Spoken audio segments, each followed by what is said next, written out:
টানা 3 দিনের বৃষ্টিতে বড়লেখা উপজেলার বেশ কয়েকটি এলাকায় জলাবদ্ধতার সৃষ্টি হয়েছে। মানুষের চলাচলের রাস্তা পানিতে ডুবে গেছে, পানি উঠেছে তাদের বসবাসের বাড়িঘরেও। বিস্তারিত জানাতে আমাদের বড়লেখা প্রতিনিধি নজরুল ইসলামের প্রতিবেদনে।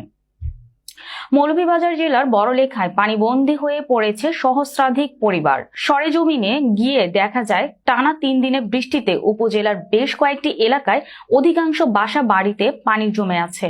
মানুষ ঘর থেকে বের হতে পারছেন না, ঘরের মধ্যেও পানি ঢুকছে। ঘূর্ণিঝড় রামেলের প্রভাবে রোববার রাত থেকে গুড়ি গুড়ি বৃষ্টি শুরু হয়। এতে ফসলি জমি, পুকুর, ফিশারি সহ অনেক ঘরবাড়ি পানিতে তলিয়ে গেছে। অনেক লোকজন ঘরবাড়ি ফেলে রাস্তার উঁচু স্থানে এসে আশ্রয় নিয়েছেন।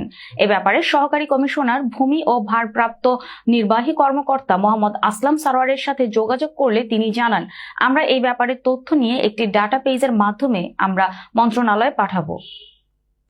আমরা তো পানির লাগে গাড়ি ঘোড়া চালাইতাম পারি আর না, অবস্থা খারাপ, পানি গরম, কোমর পানি, কোনো সুযোগ সুবিধা নাই, অসুবিধা আছে।